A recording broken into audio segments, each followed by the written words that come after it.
Hi friends, ಎಲ್ಲರಿಗೂ ನಮಸ್ಕಾರ. 2024-25ನೇ ಹೊಸ ಪಠ್ಯಕ್ರಮ 10ನೇ ಕನ್ನಡ ಭಾಗ 1 ಗದ್ಯ ಭಾಗ 2 ವ್ಯಾಘ್ರಗೀತೆ ಪ್ರಶ್ನೋತ್ತರಗಳು ಸಂಪೂರ್ಣ ವಿವರಣೆಗಳೊಂದಿಗೆ ನೋಡೋಣ ಬನ್ನಿ. ಕೊಟ್ಟಿರುವ ಪ್ರಶ್ನೆಗಳಿಗೆ ಒಂದೊಂದು ವಾಕ್ಯದಲ್ಲಿ ಉತ್ತರಿಸಿ. ಕ್ವೆಶ್ಚನ್ ನಂಬರ್ 1, ಭಗವದ್ಗೀತೆಯನ್ನು ರಚಿಸಿದವರು ಯಾರು? ಉತ್ತರ: ಭಗವದ್ಗೀತೆಯನ್ನು ರಚಿಸಿದವರು ಮಹರ್ಷಿ ವೇದವ್ಯಾಸರು. ಕ್ವೆಶ್ಚನ್ ನಂಬರ್ 2, ಹುಲಿಗೆ ಪರಮಾನಂದವಾಗಲು ಕಾರಣವೇನು? ಉತ್ತರ: ತುಂಬ ಹಸಿದುಕೊಂಡಿದ್ದ ಹುಲಿಗೆ ಶಾನುಭೋಗರ ದುಂಡು ದುಂಡಾದ ಶರೀರವನ್ನು ನೋಡಿ ಪರಮಾನಂದವಾಯಿತು. ಪ್ರಶ್ನೆ 3, ಶಾನುಭೋಗರಿಗೆ ತಲೆ ಸುತ್ತಲು ಕಾರಣವೇನು? ಉತ್ತರ: ಹುಲಿಯಿಂದ ತಪ್ಪಿಸಿಕೊಳ್ಳಲು ನಿಂತ ಕಡೆಯಲ್ಲೇ ಹುಲಿಯ ವೇಗಕ್ಕೆ ಸರಿಯಾಗಿ ಚಾಚೂ ತಪ್ಪದಂತೆ ತಮ್ಮ ವೇಗವನ್ನು ಹೊಂದಿಸಿಕೊಂಡು ಕುಲಾಲ ಚಕ್ರದಂತೆ ತಿರುಗಿದರು. ಇದರಿಂದ ಶಾನುಭೋಗರಿಗೆ ತಲೆ ಸುತ್ತಲಾರಂಭಿಸಿತು. ಪ್ರಶ್ನೆ 4, ಶಾನುಭೋಗರ ಬ್ರಹ್ಮಾಸ್ತ್ರ ಯಾವುದು? ಉತ್ತರ: ಶಾನುಭೋಗರ ಬ್ರಹ್ಮಾಸ್ತ್ರ ಅವರ ಹತ್ತಿರವಿದ್ದ ಖಿರ್ದಿ ಪುಸ್ತಕ. ಪ್ರಶ್ನೆ 5, ಹಸಿದು ಮಲಗಿದ್ದ ಹುಲಿಯು ಏನೆಂದು ಯೋಚಿಸಿತು? ಉತ್ತರ: ಹಸಿದು ಮಲಗಿದ್ದ ಹುಲಿಯು ವಿಧಿ ಆಹಾರಕ್ಕೆ ಏನನ್ನು ಒದಗಿಸುವುದೋ ಎಂದು ಯೋಚಿಸಿತು. ಕೊಟ್ಟಿರುವ ಪ್ರಶ್ನೆಗಳಿಗೆ 3-4 ವಾಕ್ಯದಲ್ಲಿ ಉತ್ತರಿಸಿ. ಕ್ವೆಶ್ಚನ್ ನಂಬರ್ 1, ಪ್ರಶ್ನೆ 1, ಮದಲಿಂಗನ ಕಣಿವೆಯಲ್ಲಿ ಬರುವಾಗ ಶಾನುಭೋಗರು ಏನೆಂದು ಯೋಚಿಸಿದರು? ಉತ್ತರ: ಮದಲಿಂಗನ ಕಣಿವೆಯಲ್ಲಿ ಬರುವಾಗ ಶಾನುಭೋಗರು ಕಾಡು ದಾರಿ ಆದರೂ ಬೆಳದಿಂಗಳ ದಿನ, ಸ್ವಲ್ಪ ದೊಡ್ಡ ಹೆಜ್ಜೆ ಹಾಕಿದರೆ ಊಟದ ಹೊತ್ತಿಗೆ ಊರು ಸೇರಿಕೊಳ್ಳಬಹುದು ಎಂದು ಯೋಚಿಸಿದರು. ಪ್ರಶ್ನೆ 2, ಹುಲಿಯು ಹಿಂದಿನಿಂದ ಹಾರಿ ಕೊಲ್ಲದಿರಲು ಕಾರಣವೇನು?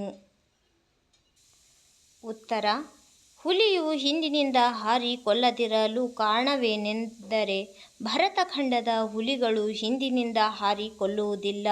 ಶತ್ರುವನ್ನಾದರೂ ಸರಿಯೇ, ಆತ ಬೆನ್ನು ತಿರುಗಿಸಿರುವಾಗ ಕೊಲ್ಲುವುದು ಧರ್ಮವಲ್ಲವಷ್ಟೇ. ಆದ್ದರಿಂದ ಹುಲಿ ಹಿಂದಿನಿಂದ ಹಾರಿ ಕೊಲ್ಲುವುದಿಲ್ಲ. ಪ್ರಶ್ನೆ 3, ಶಾನುಭೋಗರು ಮೂರ್ಛೆಯಲ್ಲಿದ್ದಾಗ ನಡೆದ ಘಟನೆಗಳನ್ನು ವಿವರಿಸಿ. ಉತ್ತರ: ಶಾನುಭೋಗರು ಮೂರ್ಛೆಯಲ್ಲಿದ್ದಾಗ ನಡೆದದ್ದು ಇಷ್ಟೇ. ಚಿಕ್ಕನಾಯಕನಹಳ್ಳಿಗೆ ತೆಂಗಿನಕಾಯಿ ತುಂಬಿಕೊಂಡು ಹೋಗಿದ್ದ ಕೆಲವು ರೈತರು ತಿಂಗಳ ಬೆಳಕಿನಲ್ಲಿ ಗಾಡಿ ಹೊಡೆದುಕೊಂಡು ತಮ್ಮ ಹಳ್ಳಿಗೆ ಹಿಂದಿರುಗುತ್ತಿದ್ದರು. ಶಾನುಭೋಗರು ಬಿದ್ದ ಸ್ಥಳಕ್ಕೆ ಕಾಲು ಹರಿಯಿಂದ ಎನ್ನುವಾಗ ಎತ್ತುಗಳು ಏನು ಮಾಡಿದರೂ ಮುಂದೆ ಹೋಗದೆ ಕಣಿ ಹಾಕಿಕೊಂಡವು. ತಕ್ಷಣವೇ ಹುಲಿಯ ಗರ್ಜನೆಯು ಕೇಳಿಸಿತು. ಎತ್ತುಗಳ ಘಂಟೆಯ ಶಬ್ದ, ರೈತರ ಮಾತುಗಳನ್ನು ಕೇಳಿದ ಹುಲಿ ನಿರಾಶೆಯಿಂದಲೋ ಕೋಪದಿಂದಲೋ ಗರ್ಜಿಸಿ ಪಲಾಯನ ಮಾಡಿತು. ನಂತರ ರೈತರು ತಮ್ಮಲ್ಲಿದ್ದ ಕೋವಿಯಿಂದ ಒಂದೆರಡು ತೋಟ ಹಾರಿಸಿ ಕೈಲಾದಷ್ಟು ಗಲಭೆ ಮಾಡುತ್ತಾ ತೆಂಗಿನ ಗರಿಯ ಪಂಜು ಹೊತ್ತಿಸಿಕೊಂಡು ಜಾಗರೂಕತೆಯಿಂದ ಮುಂದುವರೆದರು. ಮೂರ್ಛೆಯಲ್ಲಿ ಬಿದ್ದಿದ್ದ ಶಾನುಭೋಗರನ್ನು ಕಂಡು ಮುಖದ ಮೇಲೆ ನೀರೆರಚಿ ಎಚ್ಚರಿಸಿದರು. ಈ ಕೊಟ್ಟಿರುವ ಪ್ರಶ್ನೆಗಳಿಗೆ 8-10 ವಾಕ್ಯಗಳಲ್ಲಿ ಉತ್ತರಿಸಿ. ಪ್ರಶ್ನೆ 1, ಮೂರ್ತಿರಾಯರ ದೃಷ್ಟಿಯಲ್ಲಿ ಹುಲಿಯು ಬೇಟೆಯಾಡುವ ಬಗೆಯನ್ನು ವಿವರಿಸಿ. ಉತ್ತರ: ಮೂರ್ತಿರಾಯರ ದೃಷ್ಟಿಯಲ್ಲಿ ಹುಲಿಯು ಬೇಟೆಯಾಡುವ ಬಗೆ ಹೀಗಿದೆ. ಯಾರನ್ನೇ ಆಗಲಿ ಭರತಖಂಡದ ಹುಲಿಗಳು ಹಿಂದಿನಿಂದ ಹಾರಿ ಕೊಲ್ಲುವುದಿಲ್ಲ. ಶತ್ರುವನ್ನಾದರೂ ಸರಿಯೇ, ಆತ ಬೆನ್ನು ತಿರುಗಿಸಿರುವಾಗ ಕೊಲ್ಲುವುದು ಧರ್ಮವಲ್ಲವಷ್ಟೇ. ಆದ್ದರಿಂದ ಹುಲಿ ತನ್ನ ಬೇಟೆಯ ಅಭಿಮುಖವಾಗಿಯೇ ಬರುತ್ತದೆ. ಬೇಟೆಯನ್ನು ಹಾದು ಮುಂದೆ ಹೋಗುವುದು ಕಷ್ಟವಾದಾಗ ಅವನ ಹಿಂದೆ ನಿಶ್ಶಬ್ದವಾಗಿ ನಡೆದು ಅನಂತರ ಅವನ ಮುಂಭಾಗಕ್ಕೆ ನೆಗೆದು ಕೂಡಲೇ ತಿರುಗಿ ಅವನ ಮೇಲೆ ಬೀಳುತ್ತದೆ. ಮತ್ತೆ ಮತ್ತೆ ತನಗೆ ಬೆನ್ನು ತಿರುಗಿಸಿ ನಡೆಯುವಂಥ ಶಾನುಭೋಗರಂತಹ ಬೇಟೆ ಸಿಕ್ಕರಂತೂ ಅವರ ವಿಷಯದಲ್ಲಿ ಮೆಚ್ಚುಗೆಯನ್ನು ಸೂಚಿಸುತ್ತದೆ. ತನಗೆ ಒಳ್ಳೆಯ ಎದುರಾಳಿಯೇ ಸಿಕ್ಕಿದ್ದಾನೆ, ತಿಂದರೆ ಇಂಥವನನ್ನೇ ತಿನ್ನಬೇಕು ಎಂದುಕೊಳ್ಳುತ್ತದೆ. ಇನ್ನು ಸದ್ವಂಶದಲ್ಲಿ ಜನಿಸಿದ ಹುಲಿಯಂತೂ ಸತ್ಯವ್ರತೆಯಾದ ತನ್ನ ಅಜ್ಜನಾದ ಪುಣ್ಯಕೋಟಿಯನ್ನು ನೆನಪಿಸಿಕೊಂಡು ಅನ್ಯಾಯ ಮಾಡದಂತೆ ಬೇಟೆಯಾಡುತ್ತದೆ. ಇಂಥ ಹುಲಿಗೆ ಬೇಟೆಯಾಡುವಾಗ ಭಗವದ್ಗೀತೆಯ ಸ್ಪರ್ಧೆರ್ಮೆ ನಿಧನಂ ಶ್ರೇಯಃ ಎಂಬ ವಾಣಿಯು ಬೈಬಲ್ನ ಸೈತಾನ್ ಹಿಂದಿರುಗು ಎನ್ನುವುದು ನೆನಪಾಗಿ ತಾನು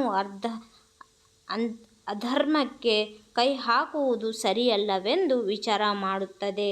ಬೆನ್ನು ಮೇಲಾಗಿ ಬಿದ್ದ ಅಥವಾ ಬೆನ್ನು ಮೇಲಾಗಿ ಪ್ರಜ್ಞೆ ತಪ್ಪಿದ ಬೇಟೆಯನ್ನು ಇದು ಎಂದಿಗೂ ಕೊಲ್ಲುವುದಿಲ್ಲ, ತಿನ್ನುವುದಿಲ್ಲ. ಹೀಗೆ ಕೊನೆಯವರೆಗೂ ಈ ಪ್ರಾಣಿ ತನ್ನ ಕುಲಧರ್ಮವನ್ನು ಪಾಲಿಸಿಕೊಂಡೇ ಬರುತ್ತದೆ. ಪ್ರಶ್ನೆ 2. ಶಾನುಭೋಗರನ್ನು ರಕ್ಷಿಸಿದುದು ಖಿರ್ದಿ ಪುಸ್ತಕವೇ, ಹುಲಿಯ ಧರ್ಮವೇ? ಸಮರ್ಥನೆಯೊಂದಿಗೆ ವಿವರಿಸಿ. ಉತ್ತರ: ಶಾನುಭೋಗರನ್ನು ರಕ್ಷಿಸಿದುದು ಖಿರ್ದಿ ಪುಸ್ತಕವೂ ಹೌದು, ಹುಲಿಯ ಧರ್ಮವೂ ಹೌದು. ಹೇಗೆಂದರೆ, ಶಾನುಭೋಗರ ಪ್ರಕಾರ ಖಿರ್ದಿ ಪುಸ್ತಕ ವಿವರವಾಗೆಂದರೆ ತಮ್ಮ ವಿಪತ್ತಿನ ಸನ್ನಿವೇಶದಲ್ಲಿ ಅವರಿಗೆ ತಮ್ಮ ಖಿರ್ದಿ ಪುಸ್ತಕದ ಯೋಚನೆ ಬಂತು.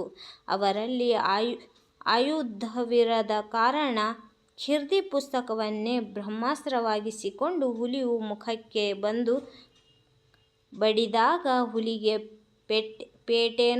ಪೆಟ್ಟೇನೂ ಆಗದೆ ಆಶ್ಚರ್ಯವಾಯಿತು.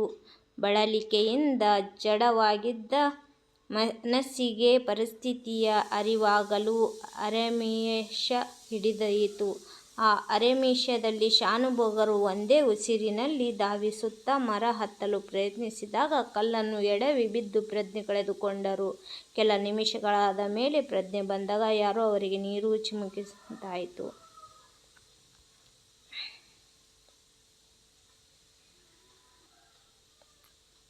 ಪ್ರಶ್ನೆ 2. ಶಾನುಭೋಗರನ್ನು ರಕ್ಷಿಸಿದುದು ಖಿರ್ದಿ ಪುಸ್ತಕವೇ, ಹುಲಿಯ ಧರ್ಮವೇ? ಸಮರ್ಥನೆಯೊಂದಿಗೆ ವಿವರಿಸಿ. ಉತ್ತರ: ಶಾನುಭೋಗರನ್ನು ರಕ್ಷಿಸಿದುದು ಖಿರ್ದಿ ಪುಸ್ತಕವೂ ಹೌದು, ಹುಲಿಯ ಧರ್ಮವೂ ಹೌದು. ಹೇಗೆಂದರೆ, ಶಾನುಭೋಗರ ಪ್ರಕಾರ ಖಿರ್ದಿ ಪುಸ್ತಕ ವಿವರವಾಗೆಂದರೆ ತಮ್ಮ ವಿಪತ್ತಿನ ಸನ್ನಿವೇಶದಲ್ಲಿ ಅವರಿಗೆ ತಮ್ಮ ಖಿರ್ದಿ ಪುಸ್ತಕದ ಯೋಚನೆ ಬಂತು. ಅವರಲ್ಲಿ ಆಯುಧವಿರದ ಕಾರಣ ಖಿರ್ದಿ ಪುಸ್ತಕವನ್ನೇ ಬ್ರಹ್ಮಾಸ್ತ್ರವಾಗಿಸಿಕೊಂಡು ಹುಲಿಯ ಮುಖಕ್ಕೆ ಬಂದು ಬಡಿದಾಗ ಹುಲಿಗೆ ಪೆಟ್ಟೇನೂ ಆಗದೆ ಆಶ್ಚರ್ಯವಾಯಿತು. ಬಳಲಿಕೆಯಿಂದ ಜಡವಾಗಿದ್ದ ಮನಸ್ಸಿಗೆ ಪರಿಸ್ಥಿತಿಯ ಅರಿವಾಗಲು ಅರೆನಿಮಿಷ ಹಿಡಿಯಿತು. ಆ ಅರೆನಿಮಿಷದಲ್ಲಿ ಶಾನುಭೋಗರು ಒಂದೇ ಉಸಿರಿನಲ್ಲಿ ಧಾವಿಸುತ್ತಾ ಮರ ಹತ್ತಲು ಪ್ರಯತ್ನಿಸಿದಾಗ ಕಲ್ಲನ್ನು ಎಡವಿ ಬಿದ್ದು ಪ್ರಜ್ಞೆ ಕಳೆದುಕೊಂಡರು. ಕೆಲ ನಿಮಿಷಗಳಾದ ಮೇಲೆ ಪ್ರಜ್ಞೆ ಬಂದಾಗ ಯಾರೋ ಅವರಿಗೆ ನೀರು ಚಿಮುಕಿಸುತ್ತಿದ್ದರು. ಗಟ್ಟಿ ಮನಸ್ಸಿನ ಅವರು ಬೇಗ ಚೇತರಿಸಿಕೊಂಡು ನಡೆದುದೆಲ್ಲವನ್ನೂ ನೆನಪಿಗೆ ತಂದುಕೊಂಡರು. ಮತ್ತೆ ಖಿರ್ದಿ ಪುಸ್ತಕವನ್ನು ಭದ್ರಮಾಡಿಕೊಂಡರು. ಇದರಿಂದಲೇ ತಮ್ಮ ಜೀವ ಉಳಿಯಿತೆಂದು ಅದನ್ನು ಪೂಜಿಸುತ್ತಾ ಬಂದರು. ಪ್ರಸ್ತುತ ಲೇಖಕರ ಪ್ರಕಾರ ಶಾನುಭೋಗರನ್ನು ರಕ್ಷಿಸಿದ್ದು ಹುಲಿಯ ಧರ್ಮಶ್ರದ್ಧೆಯಿಂದ. ಏಕೆಂದರೆ, ಕಲ್ಲನ್ನು ಎಡವಿ ಬೆನ್ನು ಮೇಲಾಗಿ ಬಿದ್ದ ಶಾನುಭೋಗರನ್ನು ಕೊಲ್ಲದೆ ಕೊನೆಯವರೆಗೂ ಆ ಪ್ರಾಣಿ ತನ್ನ ಕುಲಧರ್ಮವನ್ನು ಪಾಲಿಸಿಕೊಂಡು ಬಂದಿತು. ಇದರಿಂದ ಉದಾರ ಹೃದಯವಾದ ಶಾನುಭೋಗರ ಬಾಯಿಂದ ಭಲೆ ಎಂದು ಮೆಚ್ಚುಗೆಯನ್ನು ಪಡೆದುಕೊಂಡಿತು. ಅಲ್ಲದೆ ಲೇಖಕರಿಂದ ಹಾಡಿ ಹೊಗಳಿಸಿಕೊಂಡಿತು. ಈ ಸಂದರ್ಭಸಹಿತ ಸ್ವಾರಸ್ಯವನ್ನು ವಿವರಿಸಿ. ಖಂಡವಿದೆಯೇಕೋ, ಮಾಂಸವಿದೆಯೇಕೋ, ಗುಂಡಿಗೆಯ ಬಿಸಿ ರಕ್ತವಿದೆಯೇಕೋ? ಉತ್ತರ: ಪ್ರಸ್ತುತ ವಾಕ್ಯವನ್ನು ಎ. ಎನ್. ಮೂರ್ತಿರಾವ್ ಅವರು ರಚಿಸಿದ ವ್ಯಾಘ್ರಗೀತೆ ಎಂಬ ಗದ್ಯಭಾಗದಿಂದ ತೆಗೆದುಕೊಳ್ಳಲಾಗಿದೆ. ಮತ್ತೆ ಶಾನುಭೋಗರ ಬೆನ್ನು ಕಂಡು ಗೊಂದಲಕ್ಕೆ ಈಡಾದ ಸಂದರ್ಭದಲ್ಲಿ ಹುಲಿ ಈ ಮೇಲಿನ ಸಾಲನ್ನು ನೆನಪಿಸಿಕೊಂಡಿತು. ಸ್ವಾರಸ್ಯ: ಪ್ರತಿ ಬಾರಿ ಹುಲಿ ಶಾನುಭೋಗರ ಮೇಲೆ ಎರಗಬೇಕಾದಾಗ ಕೇವಲ ಅವರ ಬೆನ್ನೇ ಕಾಣುತ್ತಿತ್ತು. ಒಳ್ಳೆಯ ಎದುರಾಳಿ ಸಿಕ್ಕಿದನೆಂದು ಮೆಚ್ಚುಗೆಯಾಯಿತು. ಅದಕ್ಕೆ ಒಂದು ಕಡೆ ಹಸಿವು, ಮತ್ತೊಂದು ಕಡೆ ತನ್ನ ಸ್ವಾಭಿಮಾನಕ್ಕೆ ಇಂಥ ಧಕ್ಕೆ ಬಂತಲ್ಲ ಎಂಬ ಯೋಚನೆ. ನಾಳೆ ಈ ಥರ ವ್ಯಾಘ್ರಗಳೇ ಎದುರಿಗೆ ತನ್ನ ಗೌರವ ಎಷ್ಟಕ್ಕೆ ನಿಂತಿತು, ಮೇಲೆ ಬಿದ್ದೇ ಬಿಡಲೇ ಎಂಬ ಯೋಚನೆಯಾಗಿ ಗೊಂದಲ ಉಂಟಾಯಿತು. ಈ ಸಮಯದಲ್ಲಿಯೇ ಮೇಲಿನ ಸಾಲನ್ನು ನೆನಪಿಸಿಕೊಂಡು ಪುಣ್ಯಕೋಟಿಯನ್ನು ತಿನ್ನದೆ ಬಿಟ್ಟ ತನ್ನ ಅಜ್ಜನನ್ನು ನೆನಪಿಸಿಕೊಂಡಿತು. ಪ್ರಶ್ನೆ 2. ಸ್ವಧರ್ಮೇ ನಿಧನಂ ಶ್ರೇಯ. ಉತ್ತರ: ಪ್ರಸ್ತುತ ವಾಕ್ಯವನ್ನು ಎ. ಎನ್. ಮೂರ್ತಿರಾವ್ ಅವರು ರಚಿಸಿದ ವ್ಯಾಘ್ರಗೀತೆ ಎಂಬ ಗದ್ಯಭಾಗದಿಂದ ತೆಗೆದುಕೊಂಡಿದೆ. ಪುಣ್ಯಕೋಟಿಯನ್ನು ತಿನ್ನದೆ ಪ್ರಾಣ ಬಿಟ್ಟ ತನ್ನ ಅಜ್ಜನನ್ನು ನೆನಪಿಸಿಕೊಂಡು ಹುಲಿಗೆ ಮೇಲಿನ ಸಾಲು ನೆನಪಾಯಿತು. ಸ್ವಾರಸ್ಯ: ಪುಣ್ಯಕೋಟಿ ತಿನ್ನಲು ಆಹಾರ ಕೊಟ್ಟರೂ ತಿನ್ನದೆ ಪ್ರಾಣ ಬಿಟ್ಟ ತನ್ನ ಅಜ್ಜನ ಆದರ್ಶ ಕಣ್ಣು ತುಂಬಿ ನಿಂತಾಗ ಹುಲಿಗೆ ಭಗವದ್ಗೀತೆಯ ಮೇಲಿನ ಸಾಲುಗಳು ನೆನಪಾದವು. ಜೊತೆಗೆ ಬೈಬಲ್ ನೆನಪಿಗೆ ಬಂದು ಸೈತಾನ್ ಹಿಂದಿರುಗು ಎಂದುಕೊಂಡಿತು. ಪ್ರಶ್ನೆ 3. ದೇವರೇ ಮರ ಹತ್ತುವಷ್ಟು ಅವಕಾಶ ಕರುಣಿಸು. ಉತ್ತರ: ಪ್ರಸ್ತುತ ವಾಕ್ಯವನ್ನು ಎ. ಎನ್. ಮೂರ್ತಿರಾವ್ ಅವರು ರಚಿಸಿದ ವ್ಯಾಘ್ರಗೀತೆ ಎಂಬ ಗದ್ಯಭಾಗದಿಂದ ತೆಗೆದುಕೊಂಡಿದೆ. ಶಾನುಭೋಗರು ತಮ್ಮ ಖಿರ್ದಿ ಪುಸ್ತಕದಿಂದ ಹುಲಿಯ ಮುಖಕ್ಕೆ ಬಂದು ಬಡಿದಾಗ ಈ ಮೇಲಿನಂತೆ ಮನಸ್ಸಿನಲ್ಲಿ ಅಂದುಕೊಳ್ಳುತ್ತಾರೆ. ಸ್ವಾರಸ್ಯ: ನಿಂತ ಕಡೆಯಲ್ಲೇ ಕುಲಾಲ ಚಕ್ರದಂತೆ ತಿರುಗಿದ ಹುಲಿಗೆ ಮತ್ತು ಶಾನುಭೋಗರಿಗೆ ವಿಪರೀತವಾದ ಆಯಾಸವಾಯಿತು. ಶಾನುಭೋಗರು ಖಿರ್ದಿ ಪುಸ್ತಕದಿಂದ ಹುಲಿಯ ಮುಖಕ್ಕೆ ಬಂದು ಬಡಿದಾಗ ಅದಕ್ಕೆ ಪೆಟ್ಟೇನೂ ಆಗದೆ ಆಶ್ಚರ್ಯವಾಯಿತು. ಬಳಲಿಕೆಯಿಂದ ಜಡವಾಗಿದ್ದ ಮನಸ್ಸಿಗೆ ಪರಿಸ್ಥಿತಿಯ ಅರಿವಾಗಲು ಅರೆನಿಮಿಷ ಹಿಡಿಯಿತು. ಆ ಅರೆನಿಮಿಷದಲ್ಲಿ ಶಾನುಭೋಗರು ಮೇಲಿನ ವಾಕ್ಯದಂತೆ ಅಂದುಕೊಳ್ಳುತ್ತಾ ಒಂದೇ ಉಸಿರಿನಲ್ಲಿ ಮರದ ಕೆಳಗೆ ಧಾವಿಸಿದರು. ಆದರೆ ದೇವರ ರಕ್ಷಣಾ ವ್ಯವಸ್ಥೆ ಬೇರೆ ಇದ್ದುದರಿಂದಾಗಿ ಕಲ್ಲೊಂದನ್ನು ಎಡವಿ ಬಿದ್ದು ಶಾನುಭೋಗರು ಪ್ರಜ್ಞೆ ಕಳೆದುಕೊಂಡರು. ಪ್ರಶ್ನೆ 4. ನಾನು ಮುಖ ಮೇಲಾಗಿ ಬಿದ್ದಿದ್ದೇನೆ. ಉತ್ತರ: ಪ್ರಸ್ತುತ ವಾಕ್ಯವನ್ನು ಎ. ಎನ್. ಮೂರ್ತಿರಾವ್ ಅವರು ರಚಿಸಿದ ವ್ಯಾಘ್ರಗೀತೆ ಎಂಬ ಗದ್ಯಭಾಗದಿಂದ ತೆಗೆದುಕೊಳ್ಳಲಾಗಿದೆ.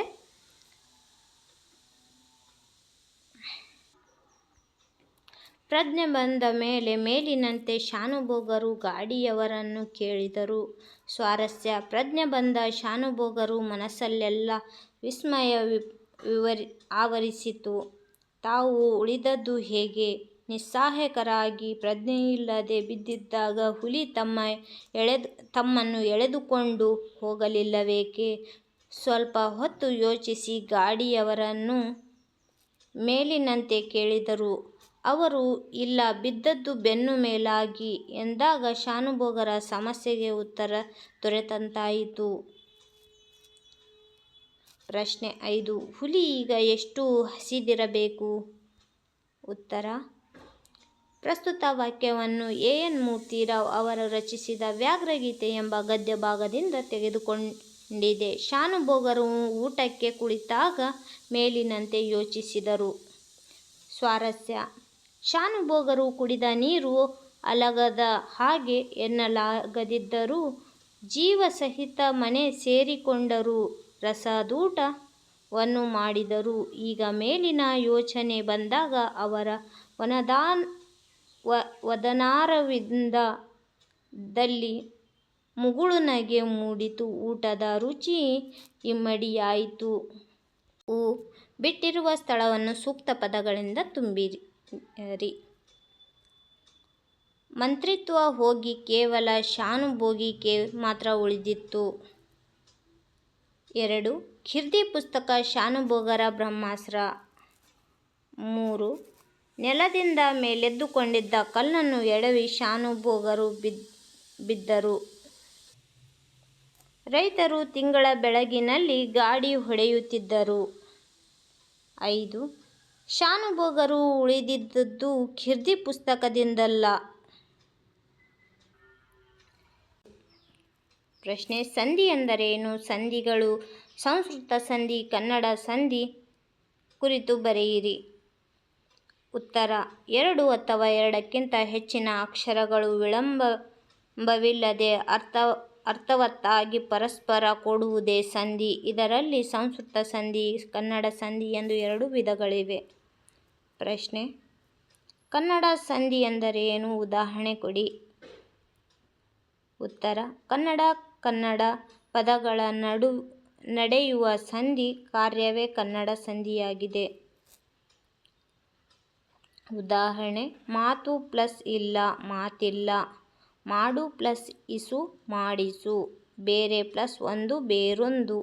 ಮೇ ಪ್ಲಸ್ ಇಸು, ಮೇಯಿಸು ಇತ್ಯಾದಿಗಳು.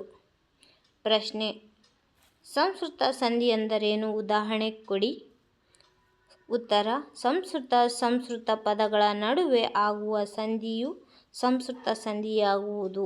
ಉದಾಹರಣೆ, ದೇವ ಪ್ಲಸ್ ಆಲಯ, ದೇವಾಲಯ. ದೇವ ಪ್ಲಸ್ ಅಸುರ, ದೇವಾಸುರ. ಪ್ರಶ್ನೆ, ಕನ್ನಡ ಸಂಧಿಯಲ್ಲಿ ಪ್ರಕಾರಗಳೆಷ್ಟು? ಅವು ಯಾವುವು?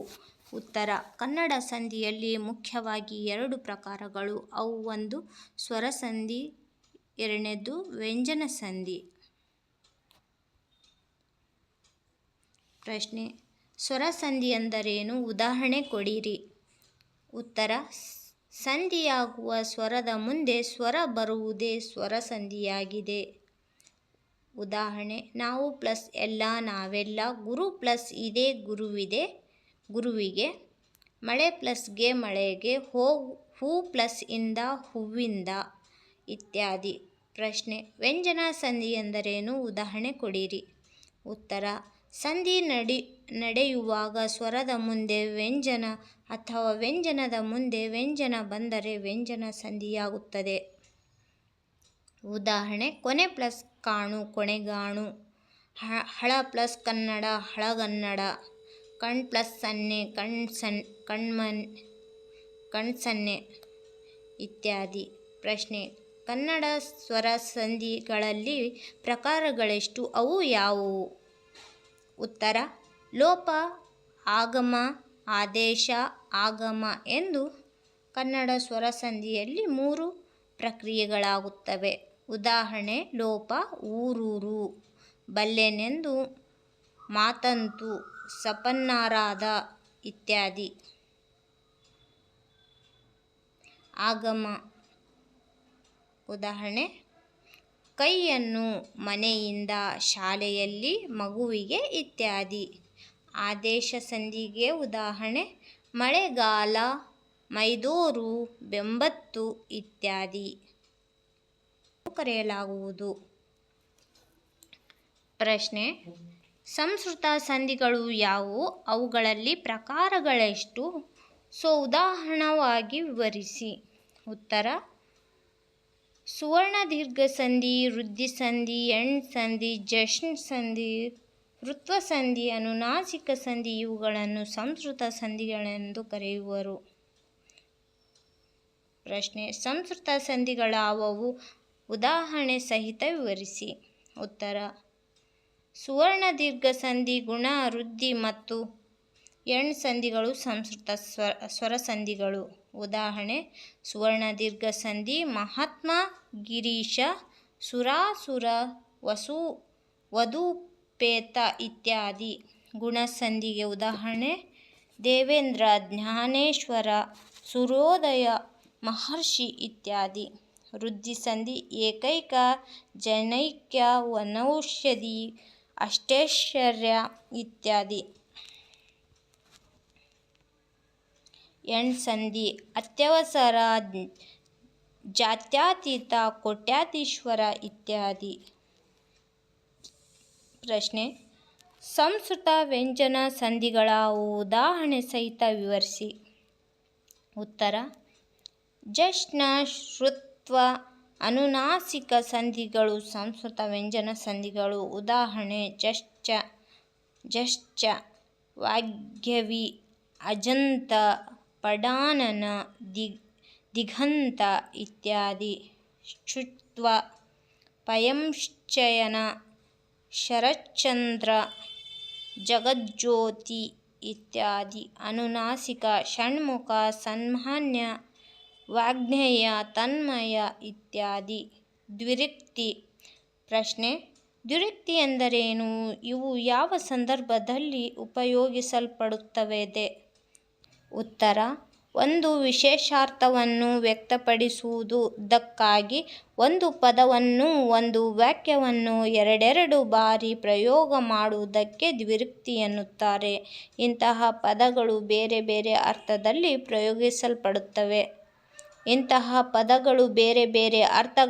ಪ್ರಯೋಗಿಸಲ್ಪಡುತ್ತವೆ. ಉದಾಹರಣೆ: ಉತ್ಸಾಹದಲ್ಲಿ, ಹೌದೌದು, ನಿಲ್ಲು ನಿಲ್ಲು, ಬಂದೆ ಬಂದೆ. ಅಧಿಕದಲ್ಲಿ, ದೊಡ್ಡ ದೊಡ್ಡ, ಹೆಚ್ಚು ಹೆಚ್ಚು. ಪ್ರತಿಯೊಂದು, ಮನೆ ಮನೆಯಲ್ಲಿ, ಕೇರಿ ಕೇರಿಗಳನ್ನು. ಸಂಭ್ರಮದಲ್ಲಿ, ಅಗೋ ಅಗೋ, ಬನ್ನಿ ಬನ್ನಿ. ಆಶ್ಚರ್ಯದಲ್ಲಿ, ಅಬ್ಬಬ್ಬಾ, ಆಹಾಹಾ. ಆಕ್ಷೇಪದಲ್ಲಿ, ಬೇಡ ಬೇಡ, ನಡೆ ನಡೆ. ನಿಷೇಧದಲ್ಲಿ, ಸಾಕು ಸಾಕು. ಒಪ್ಪಿಗೆಯಲ್ಲಿ, ಹೌದೌದು, ಆಗಲಿ ಆಗಲಿ, ಇರಲಿ ಇರಲಿ. ಅವಸರದಲ್ಲಿ, ಓಡು ಓಡು, ನಡೆ ನಡೆ. ಇನ್ನು ಕೆಲವು ವಿಶೇಷ ರೂಪಗಳೂ ಇವೆ. ಮೊದಮೊದಲು, ಮೊಟ್ಟ ಮೊದಲು, ಕಡೆ ಕಡೆಗೆ, ಕಟ್ಟ ಕಡೆಗೆ, ಕಡೆ ಕಡೆಗೆ. ನಡುವೆಡುವೆ, ನಟ್ಟ ನಡುವೆ, ನಡು ನಡುವೆ. ಬಯಲು ಬಯಲು, ಬಟ್ಟ ಬಯಲು. ತುದಿ ತುದಿ, ತುತ್ತುದಿ. ಕೊನೆಗೆ ಕೊನೆಗೆ, ಕೊನೆ ಕೊನೆಗೆ. ಮೆಲ್ಲನೆ ಮೆಲ್ಲನೆ, ಮೆಲ್ಲ ಮೆಲ್ಲನೆ. ಜೋಡು ನುಡಿ. ಪ್ರಶ್ನೆ: ಜೋಡು ನುಡಿ ಎಂದರೇನು? ಅವುಗಳ ವೈಶಿಷ್ಟ್ಯವೇನು? ಉತ್ತರ: ಮೇಲ್ನೋಟಕ್ಕೆ ದ್ವಿರುಕ್ತಿಗಳ ಹಾಗೆ ಕಂಡುಬರುವ ಕೆಲವು ಪದಗಳಿವೆ. ಅಂದರೆ ಅವುಗಳನ್ನು ದ್ವಿರುಕ್ತಿಗಳೆಂದು ಕರೆಯುವ ವಾಡಿಕೆಯಿಲ್ಲ. ಅವುಗಳನ್ನು ಜೋಡು ನುಡಿಗಳೆಂದು ಕರೆಯಲಾಗುತ್ತದೆ. ದ್ವಿರುಕ್ತಿಯಲ್ಲಿ ಒಂದೇ ಪದ ಎರಡು ಬಾರಿ ಬಂದರೆ ಅಲ್ಲಿ ಬೇರೆ ಬೇರೆ ಪದಗಳು ಜೊತೆಯಾಗಿ ಇರುತ್ತವೆ. ಹೀಗೆ ಜೊತೆಯಾಗಿ ಬರುವ ಪದಗಳನ್ನು ಎರಡು ವಿಧದ ಪದಗಳಿರುತ್ತವೆ. 1. ಎರಡು ಪದಗಳಿಗೆ ಬೇರೆ ಬೇರೆ ಅರ್ಥವಿರುತ್ತದೆ. 2. ಎರಡು ಪದಗಳಲ್ಲಿ ಮೊದಲ ಪದಕ್ಕೆ ನಿರ್ದಿಷ್ಟ ಅರ್ಥವಿದ್ದು ಎರಡನೇ ಪದಕ್ಕೆ ಅರ್ಥವಿರುವುದಿಲ್ಲ. ಎರಡು ಪದಗಳಿಗೆ ಅರ್ಥವಿರುವಂತಹವು ಸತಿಪತಿ, ಕೆನೆ ಮೊಸರು, ಹಾಲೇನು, ಮಕ್ಕಳು ಮರಿ ಇತ್ಯಾದಿ. ಮೊದಲ ಪದಕ್ಕೆ ಮಾತ್ರ ಅರ್ಥವಿರುವಂತಹವು ಕಾಪಿ ಗೀಪಿ, ಹುಳ ಹುಪ್ಪಳ ಹುಪ್ಪಡಿ, ದೇವರು ಗೀವರು, ಹಣ ಗಿಣ, ಪುಸ್ತಕ ಗಿಸ್ತಕ ಇತ್ಯಾದಿ. ಮುಂದುವರಿದ ಭಾಗವನ್ನು ನೆಕ್ಸ್ಟ್ ವಿಡಿಯೋದಲ್ಲಿ ನೋಡೋಣ.